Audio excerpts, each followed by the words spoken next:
So, continuing where we left off, I want to give some kind of a story, which is the story of the seventh month, Chodesh Hashvi, Chodesh Tishrei, from Rosh Hashanah until Shmini Atzeres,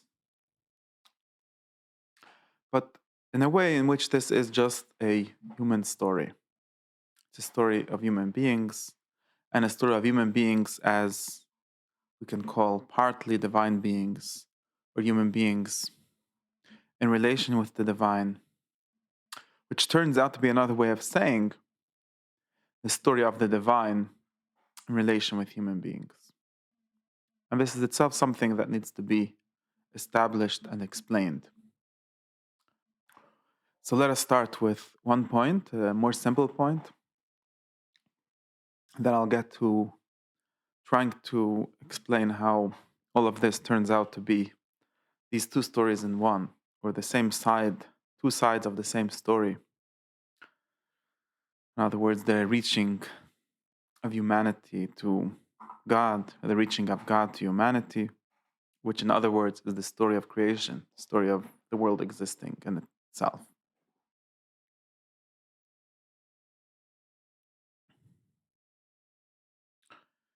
So first, the simple point, a more practical point. Arizal makes this point in his thoughts on Rosh Hashanah, and he makes it in different ways in other places in a more broader sense. And his point is that there are two ways of doing things. There's this slow way and the long way, or we could call it the general way, the quick way, which includes everything because it must, and the detailed way, where you actually try to go through everything and learn everything and build each thing step by step.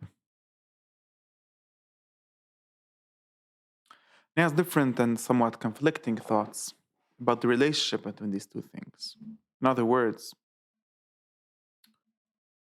whatever we see as the story of a whole month, or at least 3 weeks from Rosh Hashanah until Shmini Atzeres, can also be said to be the story of 1 second, or of 1 day, or of 1 tefillah. Like we say, Burich atu Hashem elekaini melech olam she something and something. That's a whole story. There's a Baruch, there's a Ata, there's Hashem, there's elekaini, there's melech olam. The whole world is there. All the worlds are there. King of the world, sovereign of the world, who did this and this thing, or commanded this and this mitzvah. And really, to say one word correctly, to say one bracha correctly, to say one tefillah correctly, you need to include the whole world. So you need to understand the whole world. So you need to be the whole world. And that is true by definition. Like famously, someone said that in order to bake a pizza, you need to first invent the universe. Every little action that we do is little in the perspective of what we're doing, but factually, scientifically, not in your perspective, but in the truth, in God's eye perspective, is based on everything, or at least almost everything. Like we did last class. You need to have physics to exist. You need to have what's before physics to exist. You need to have biology to exist. You need to have the mind to exist. You need to have the feelings to exist. You need to have human intention and mind and direction and the beyond that to exist in order for every little action to work. So if someone were to, so to speak, study Be'iyun, go in depth into one bracha, into one tefillah, you will have to see that this includes the whole universe. That's just the fact, right? To understand one little action, one little happening in the world, you need, especially if you talk about human action, you need to understand the entire universe, or at least the entire universe as it pertains to this human being. That's the minimum. Like there's no shortcut to that. There's nothing less than that needs to be understood. And in this sense, you will find in Tishrei Arizal and different places where they go into this level of detail, where they tell you this, that yes, in every tefillah or in every mitzvah, you need to be mechaven, you need to have the intention or the thoughts of the entire universe and all the levels in it and all the people in it and all the previous versions of people in it or the previous generations of people, then this is true. I mean, in order for me to be born, my father had to be born, and my grandmother, and my great-grandmother, and my great-great-grandfather, and so on until what we call a domination, until the first human. There's no way out of that. So that's the sort of objective perspective. The objectivity says this. And this is why there's nothing crazy. Absolutely nothing crazy. It's the opposite of crazy. There's something very dry and scientific and normal in saying that yes, when you shake your lulav, there's all the universes, all the worlds end this. I mean, that's just the basic fact of how things work, yes. Well, to what extent does your shaking or your doing affect all these universes? At least to the extent of them being all encompassed in this little action in this day.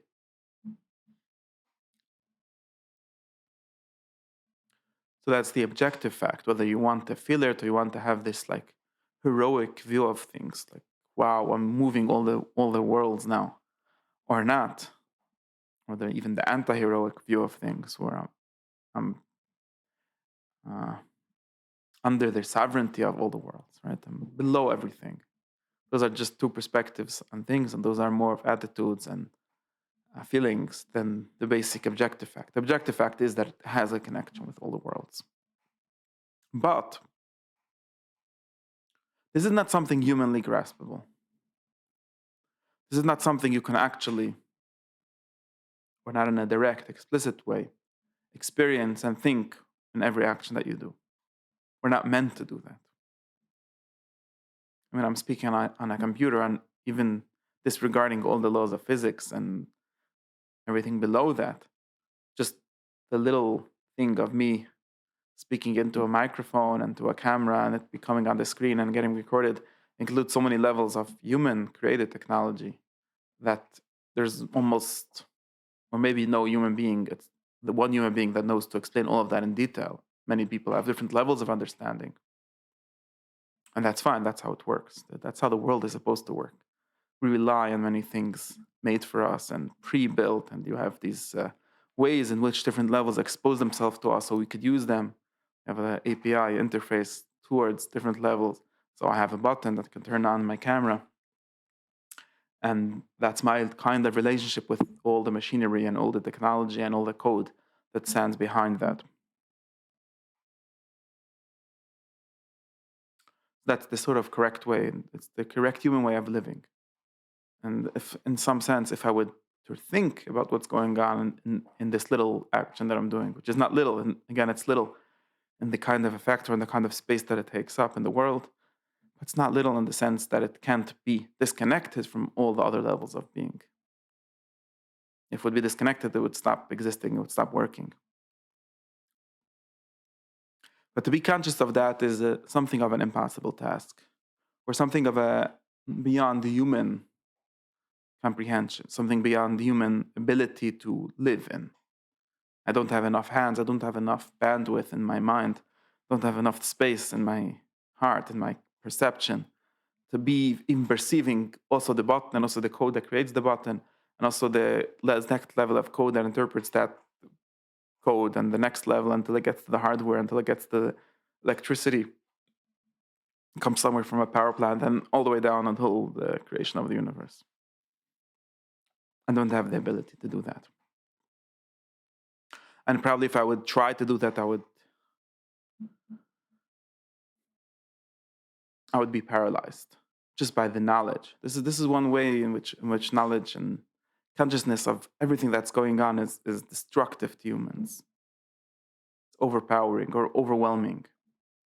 And we take up such a little space within all of this. And even if I'm a very great understander and I know how to work and to program correctly the little level in which I'm working, and I have to do that, I'm still working within a much greater system, a much greater life. And I'm not only working within what's given to them, I'm actually using their power, right? I turned on the light, and there's this light power from the base where it comes from.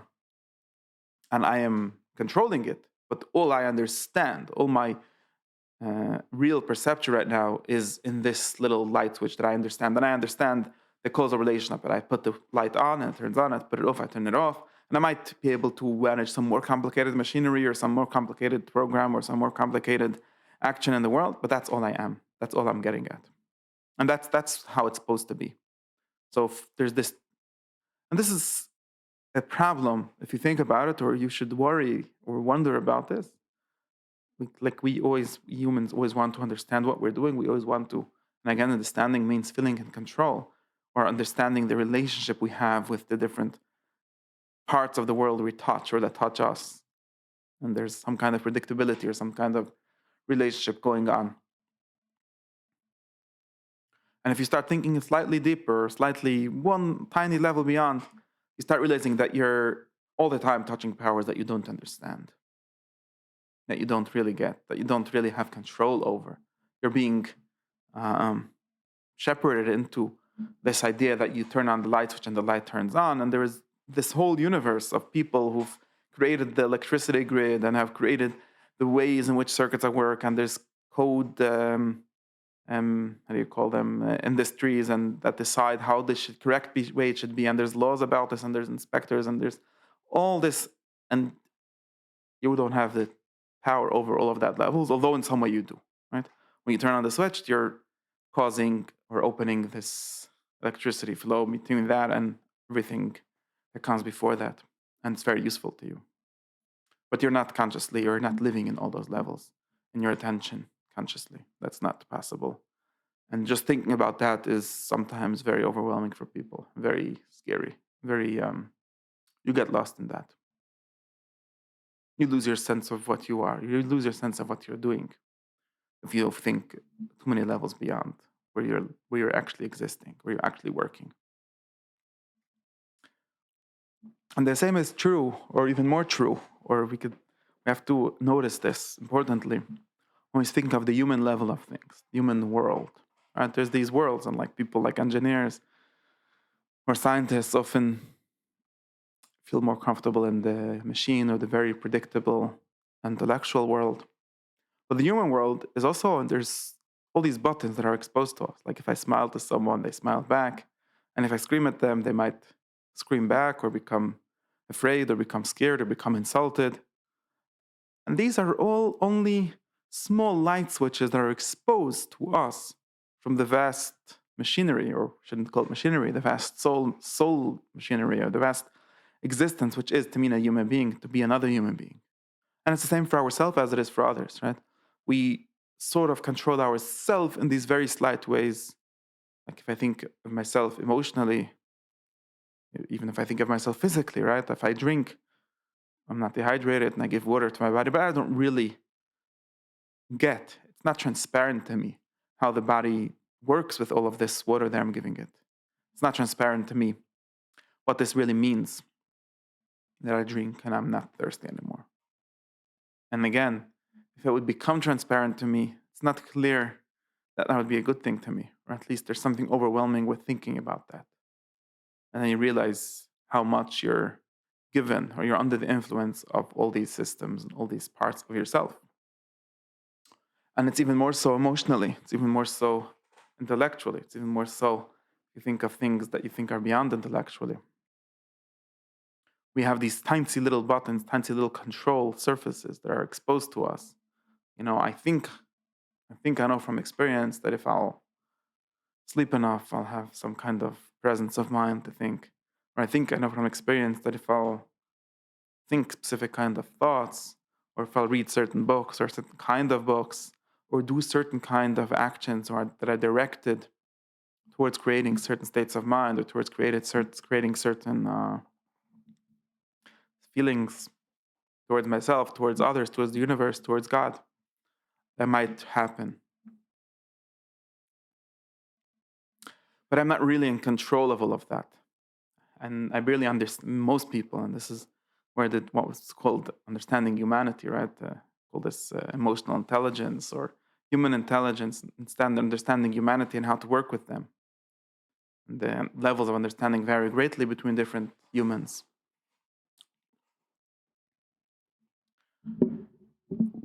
So most people rarely understand which buttons are exposed to them. Or even when we do understand, if sometimes, for some reason,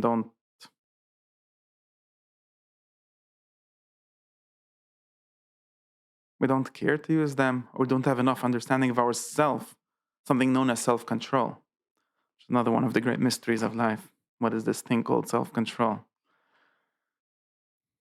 And we don't have the control, especially the inner control of our presence, of our emotions, of our awareness, of our feelings, to use the basic knowledge that you have. We all know that if you scream at someone or you get into a fight with people, there's very few good results that come out of that. But we still do it, and we keep on making the same kind of mistakes. We're like, well, maybe this time it will work. You have Chazal saying on the pasuk somewhere where the pasuk starts off with and people will have a fight, and then goes on to describe the damages that they will cause in that fight and who has to pay and so on. And the Medrash goes and reads yes. So this pasuk started with v'chiyirivun anashim or something like that. When people will fight, will argue with each other, and it says en shalom yatzem etech meriva. No peace comes out of fights. And people read this Medrash and the Medrash is like reading as if the beginning of the story is redundant. We don't know reason for the beginning of the story. We know, the point is just to give us the laws of who has to pay who and so on. So why is it talking about how they're starting the fight? So from this we learn that when you start the fight, sometimes the fight continues. And it's like, thank you very much. This is sort of banal observation. Thank you, very important. We need the Torah to tell us this. But we sort of do, because we keep on thinking that maybe this time the shalom will come out of the meriv. This time my fight will cause something it doesn't usually cause. And this is called doing tshuva. This is called starting to understand how the world actually works. So that's one level of misunderstanding, the cause and effect that govern human relations, and just being stupid and keeping on doing the same thing and expecting different results. And one of the reasons we make this mistake is because it's deliberately hidden from us. We have all these things about free choice, which we can't get into this discussion, but the point is, the real effect of our action and the real places in which it touches and which causes that cause and that affects next thing, and all the chains of causality that we live in are deliberately, or somewhat deliberately, or somewhat that's the way the world is set up, hidden from us. And especially other human beings, other souls are hidden from us. This is, again, very much on purpose, very much supposed to be like this. You wouldn't want to live with telepathy turned on all the time. At least the way it works is by what's known in the software world as black boxing things, right? There's many things that need to be a black box. You only know this control causes that output, this input causes that output, and that's all. I don't want to know how the input gets processed and so on. And since most ourselves or the world of humanity is a black box to us in many ways, and it needs to be that. That's where people get their privacy or their sense of internal self from.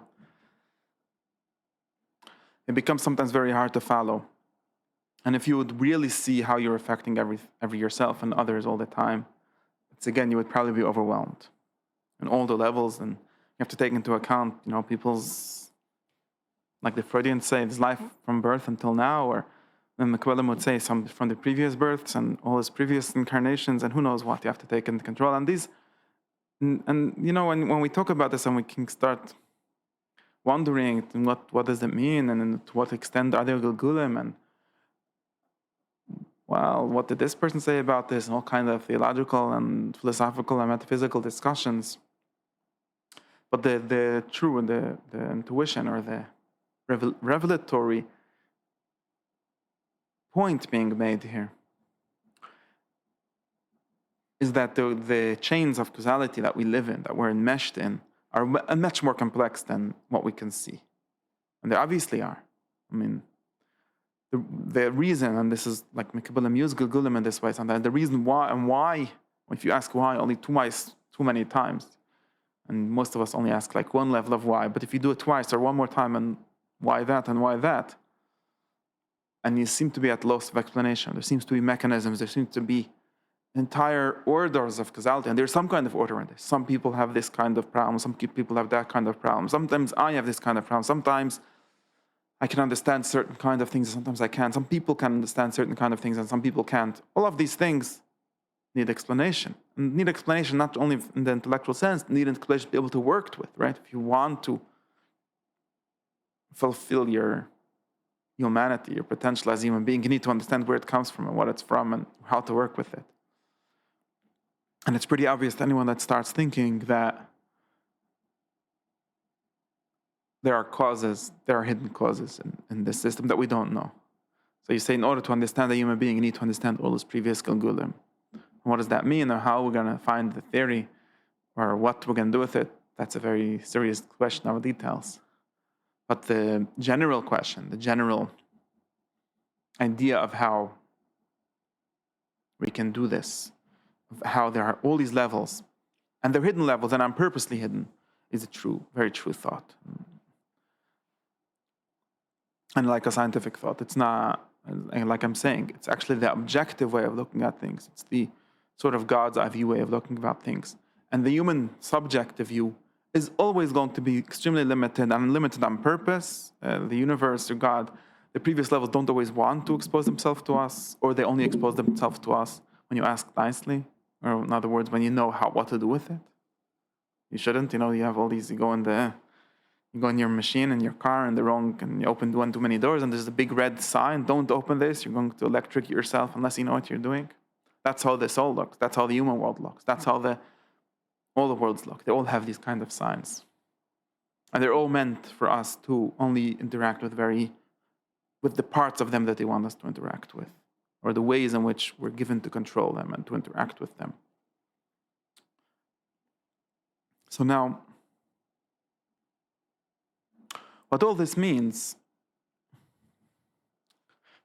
is that we live in a very small universe most of the time.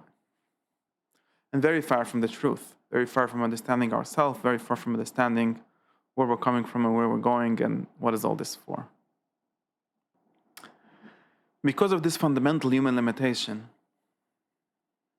or sometimes the Arizal says this is because of Cheta Demirishan, which is another way of picking out fundamental human limitations. In other words, for sure, there's a God-eye perspective that doesn't have these limitations. And God-eye perspective is another way of the way things are in themselves doesn't have these limitations. And to the extent that we could say we believe in that, or we can say that this is the way things are, although I'm not experiencing that fully, then it's always true. This is why people can go around saying, every little action you do shakes every world, every universe, every level, and it does, objectively does. But that doesn't mean that you know what you're doing. And that's an important thing.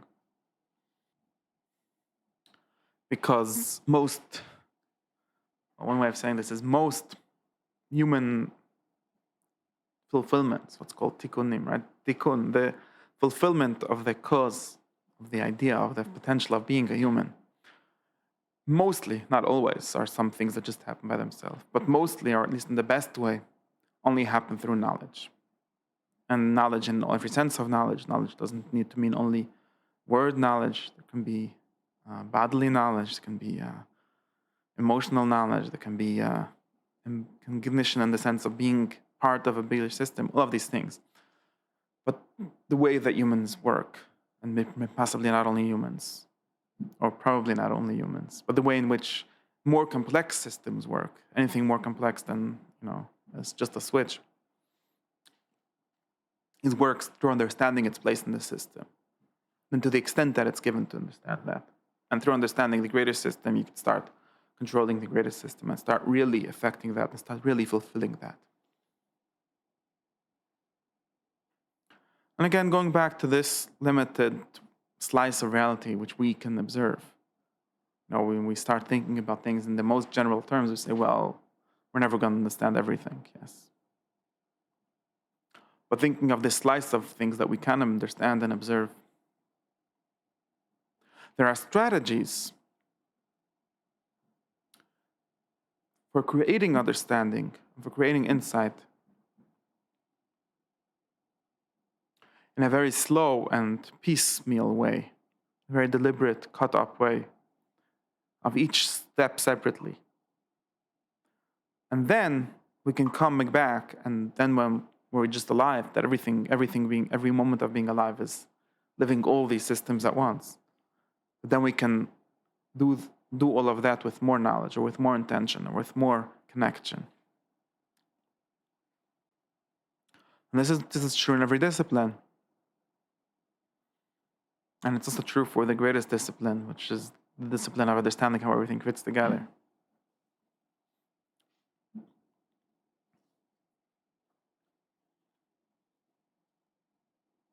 So I'm not going to be able to, I can't teach you, how a computer works all at once. To the extent that I can do that, in other words, and this is important to notice, to the extent that I need to get you right now to turn on your computer and to go to such and such software and to do such and such action for the purpose of such and such result, to the extent that I can do that for you, I will have to only work with the ways in which it's given to you to work with.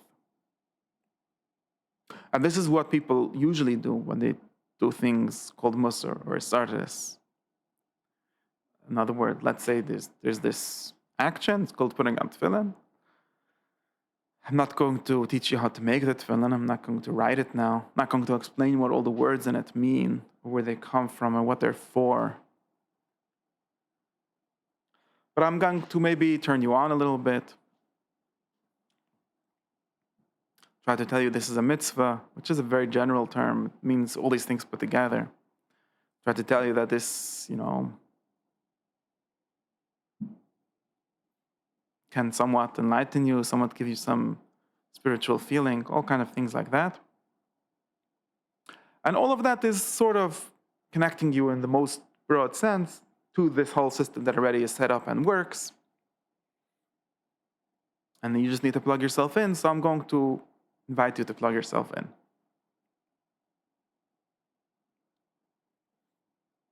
And that's a short way, and that's the way in which we actually live most of the time.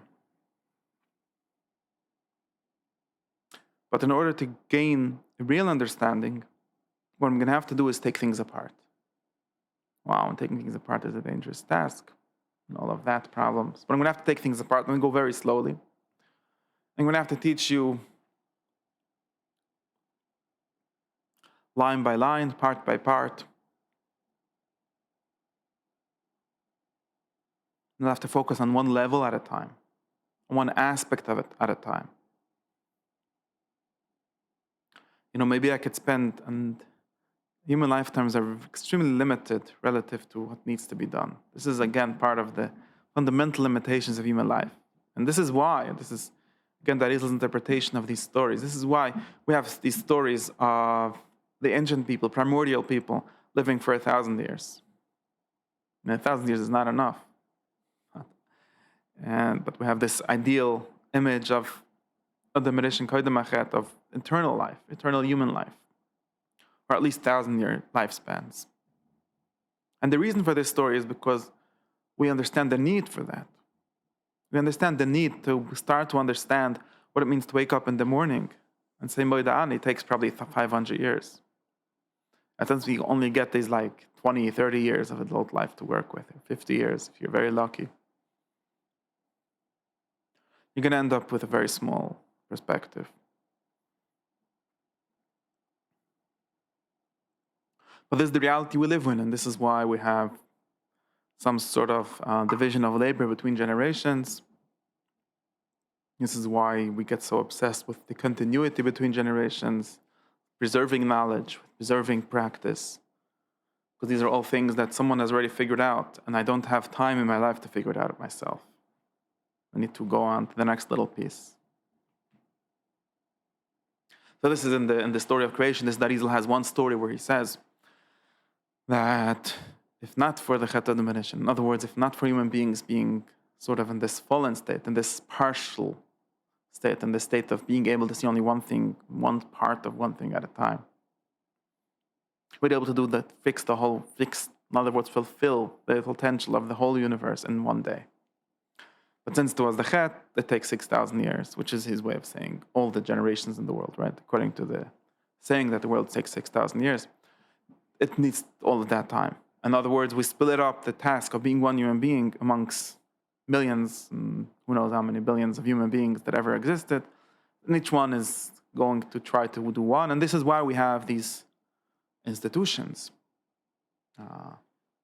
Institutions of learning, institutions of nations, institutions of religions. all kinds of institutions that are meant to outlast human beings. And they're meant to help us each be able to do one part. And otherwise, we'll have to all start in the beginning, like the famous medrash that says that you should appreciate that you can wake up morning and buy bread, or even bake your own bread.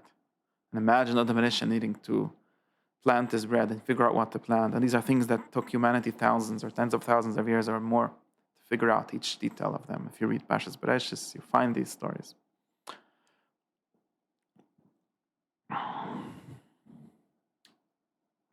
So this is one story, that we're only one person, and we do try to understand our part. And it's important. It seems to be very important. It seems to be very important for a human being to understand, and for a generation in general, or for a human being in particular, to understand what kind of part is important for him to research, to understand, so to speak, from first principles, and which part he's going to say, this seems to work, I'm not going to open up that. This is a very, very, very important part. This is why we have all these things of don't ask questions before and after, don't ask too many questions. Just to preserve your sanity. It's just to preserve your ability to be active in the world. And I know people that are trying to understand always have this thing with going down rabbit holes. I try to understand one thing, but I notice that I understand the next thing and the next thing and the next thing, and at the end of the day, you didn't do anything. So it's important to, I don't know how, but it's important to figure out which part, which decade are you living in, which millennium are you living in, and you're going to try to understand a bit of everything, but what's the thing, to what extent could we assume that some things are just working, and if they're working, if they're not working, that's a different problem. Then we're really in a problem, and to some extent we are in that problem. But to some extent, we have to appreciate, this is like the conservative side of things, we have to appreciate how many things are working, and there's no, if it works, don't fix it. Because you have to work on other things, and it's a shame for you to leave your work and try to reinvent the wheel again. And of course, this is a problem of particularization, and that's a problem that we struggle with nowadays. But okay, I'm just trying to give the ideal. And then, so I wanted to get closer to Chodesh Tishrei. And the Arizal says the same story, the same idea, in a similar way, for a year, or for a month. And he says, if Adam Rishon would not have sinned, in other words, if we could have done things in a more correct way, in a way that's closer to how things are in themselves, and further from how we have to work with human limitation and weakness and being able to think barely a half a thought at a time. Then, the first day of creation, the sixth day, which is Rosh Hashanah, he would have solved everything. And then we wouldn't need the rest of the month. But since he didn't do that, and he goes into detail on what exactly he did wrong, and explaining all of that, but since he didn't do that, it takes us 3 weeks to get to where Adam Rishon was supposed to have been in the first day. In other words, we have this whole process of Rosh Hashanah, Seres Metshuva, Yom Kippur, Sukkot, and so on. And finally, we get to Shmini Atzeres, which is the Gichad, or the goal, where Adam Rishon was supposed to have been the first day. But what this teaching is, that within a human life, and within a very, very, very particular concept of what that is, very limited, take 1 year, or take like one tefillah, or one thing that I want to do.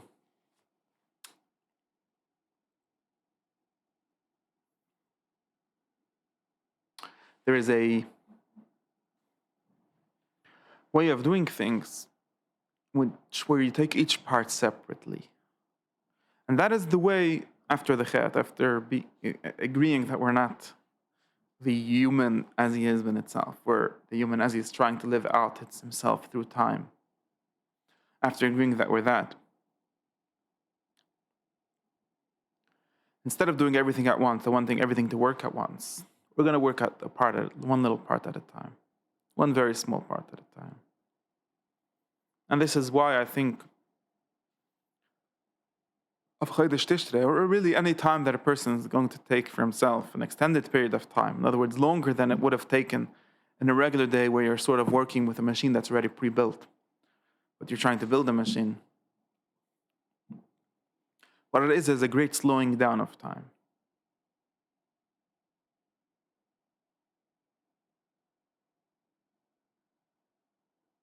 And you could think about it like this. You could think about it like every day we lie a little bit. Or like we're saying, it's not really a lie. It's really using pre-built, prefab parts. Like you're building a house out of prefab parts. So when I say Ahal Shachres, I'm using all these parts. In other words, all these kinds of understanding, all these words, all these sides of the human and of the human relation to the divine and of the human relation to others and to everything else. I'm using them sort of as I've received them, as I have them from wherever I do.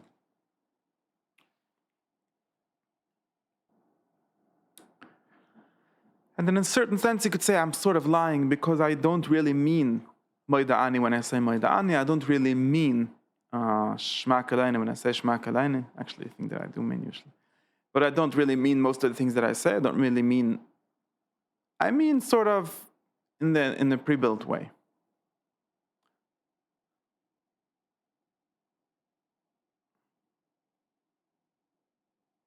But if I get the opportunity to slow down time, then really you could think of the entire Chodesh Tishrei as long, very slowed down Shemona Esrei, or a very slowed down version of whatever it is that we see as the full version, the full story of being a human, of being born, and take it to a more particular sense of prayer. So you could talk about tefillah, standing before God, or having God stand behind me, or being towards God, or being towards the perfection that it means that it is to be a human that comes from and goes to God.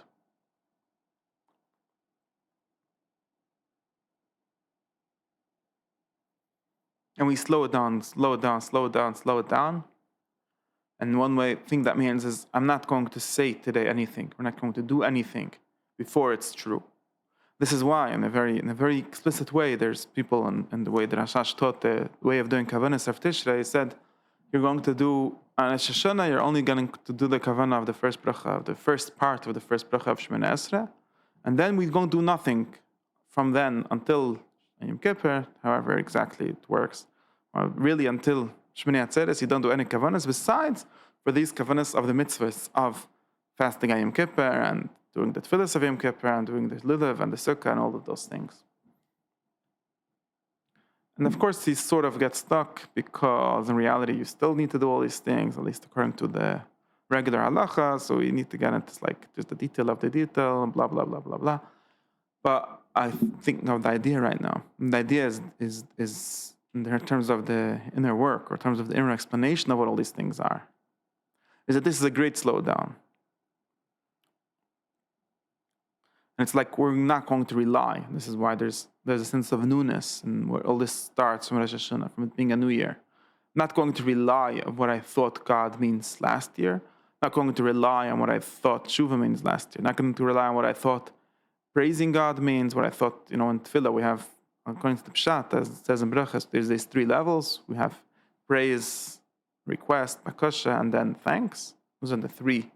Or one way of talking about this progress, right? This is all a progress. In other words, if you think, I don't know if this is true for this structure, but in general, this progress is supposed to work in this way, where if you do this exact action, if you do this, you think about this thing, it leads to the second thing, and that leads to the third thing, and that's how the story gets built.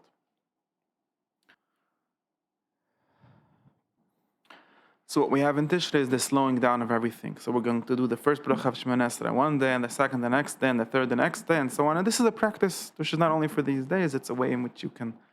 And then, in other words, it's like you build one level of the house, one level of the software, one level of the thing at once. And then once that's built, what you have to also do is figure out how to give it a switch, right? How to give it an interface to the next level. And that's part of the work. Then the next day, you're going to be able to focus on the next level. You're not going to have to focus on all the levels at once. Since you're human and can't focus on everything at once. Unlike God, you're going to do the next thing, and so on. And this is the main point of all of this. I want to go right back to the beginning where I started. Where I said, we hope we could put together, even just putting together all these thoughts that I've been speaking in the last 2 hours, the previous class and this one. is already hard for human. So we have to always go back and summarize and work with the summary and continue with that. But if you think deeper about this process, and you go, in other words, you can ask one more why. And the fact that humans live in this entire system composed of all the worlds, of all the levels of being, all the kinds of reality, but can't really process each one at once. In other words, this is another way of saying that the reality, since humans are part of reality, you can't just separate it. You can't say, well, the reality is one way, but humans see it another way. So where did the human seeing come from? So that's part of reality. Our cognition, our comprehension is also part of reality, not outside somehow.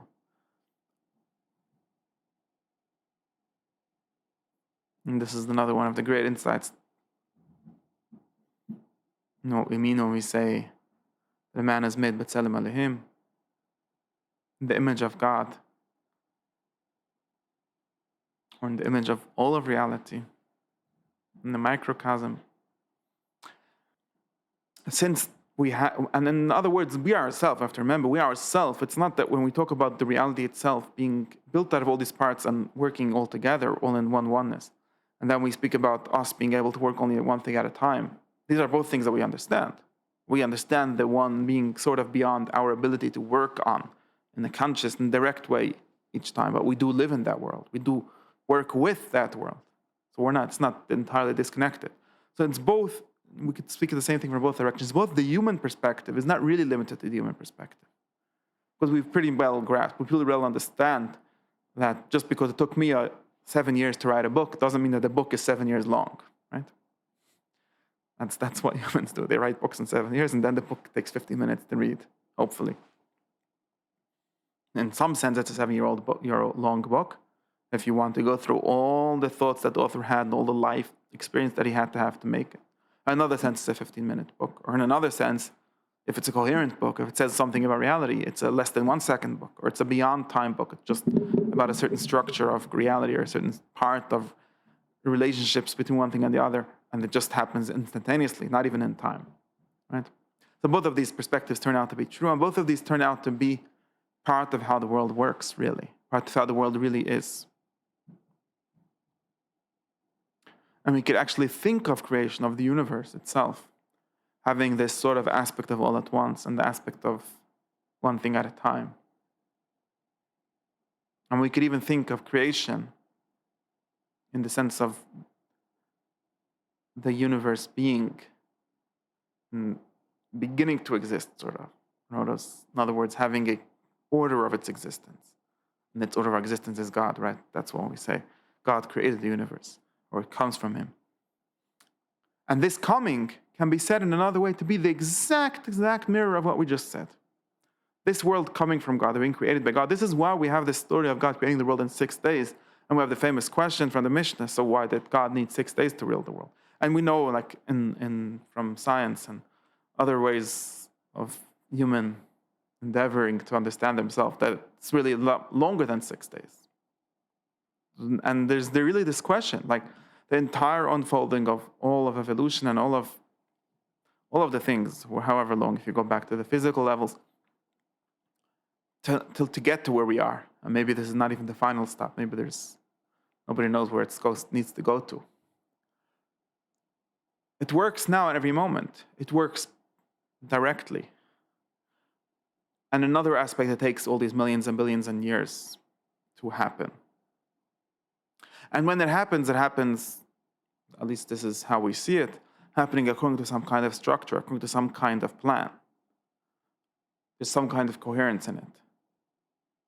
Where exactly this coherence is, if it's really just coherence, if there's some chaos really at the basis, that's at least for the aspect that there's coherence in it.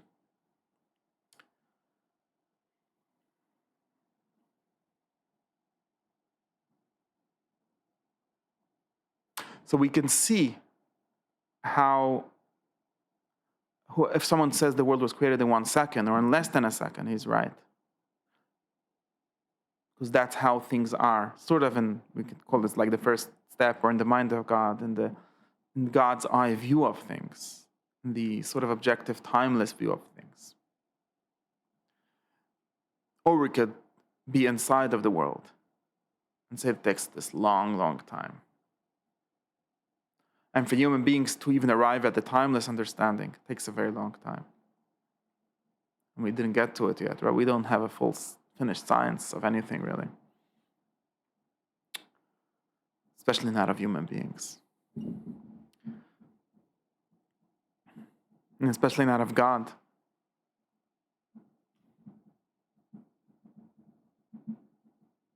So this leads to Mekabelim, who are always partial. Anyone that tells you this is the full, complete explanation of everything is lying to you, because it's all still human, still in human comprehension, which is going to be partial. Although we understand, and this is why I have to emphasize this again, the reason why Mekabelim say things which lead you to think that they're speaking in the absolute, we're speaking of the full version of everything, nothing is going to ever be understood or revealed beyond this. And when you touch this, this includes all the words. It's because it's true.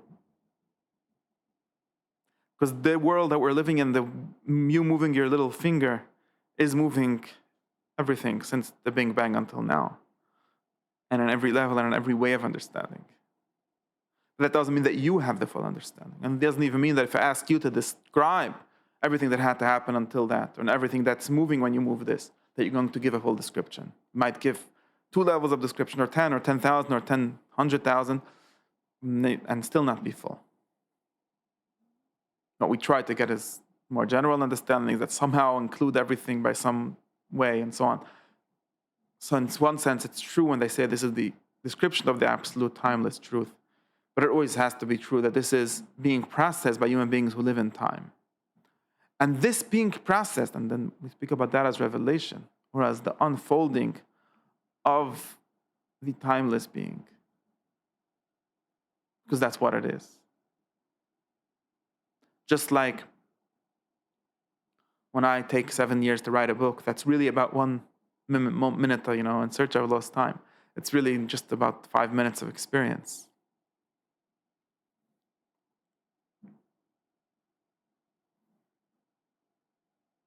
All I'm doing is unraveling that moment of truth into this long time. And all the universe is unraveling the moment of truth, or the timeless truth, into as many long times as it is to be for the universe. So we can speak of all these things from our perspective, and we can speak about them from the so-called God's perspective, from the scientific objective perspective, and say that, there is, and we can call this the month of Tishrei, we can call this Chodesh Tishrei, we can call this certain miadim, or certain different times where we think about things in the longer way. And we can speak about different times where we speak about things in the shorter way. And we end up with this seemingly paradoxical thing where the longer we think, just due to our need to think for a long time, the better we see the higher perspective. It's not that the higher perspective is a long time, the higher perspective is instantly. But for us to see it takes a long time. So our slowing down is a sort of way, is really catching up to divine kind of time, which is not time.